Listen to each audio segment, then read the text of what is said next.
This is an exclusive Men's Rights News Report.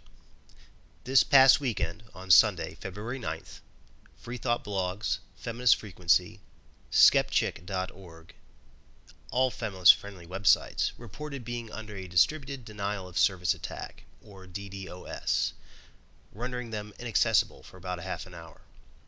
The next day, the online news source Vice reported that none other than P.Z. Myers insinuated that men's rights groups must be to blame for the attack in a discussion thread. Till now, no one has taken responsibility for the attack.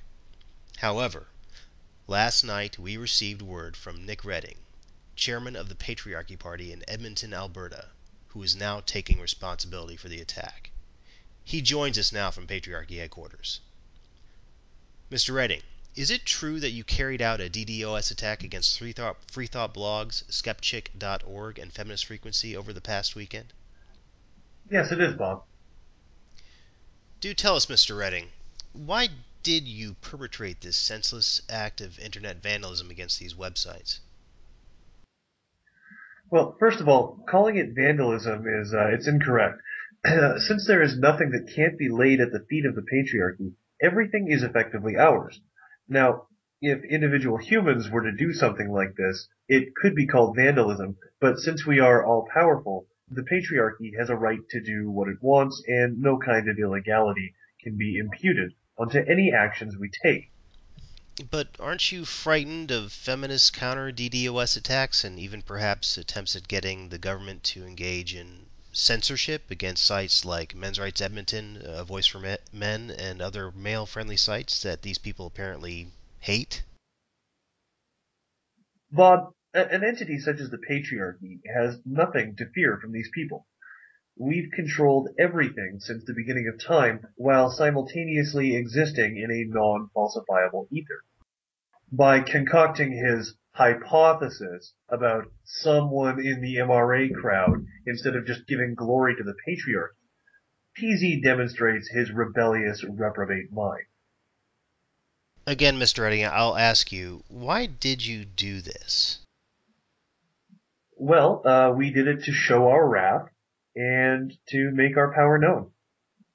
During the past few years, Anita Sarkeesian, Rebecca Watson have stated that they were victims of rape threats on the internet, and Watson even said that she was approached by an attempted rapist who actually had the nerve to ask her if she wanted to join him for coffee in his hotel room.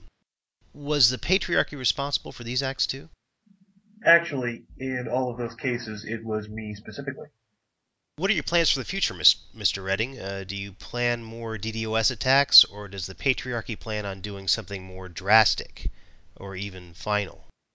There will be an end of days, if that's what you mean.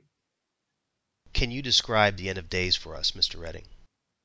Well, it will be directly preceded by wars and rumors of wars and famines and earthquakes in various places. Right. We're seeing some of that now, of course. Yeah. The unbelieving and insubordinate will be judged for their transgressions and raped, which is worse than anything else.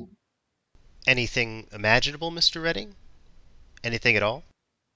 Anything imaginable, Bob. Anything you can think of. Nothing. None of it is as bad as being raped. Then what will happen, Mr. Redding? Then those faithful patriarchal few will enter into an eternity not unlike the utopia envisioned by Sir Thomas More. At the end of every day, wives will confess their iniquity to their husbands and reaffirm their obedience. There'll be no more strife, and the tears will be wiped from every eye. Thank you very much for joining us, Mr. Redding, and it's good to know that the almighty patriarchy has the whole world in its rapey hands.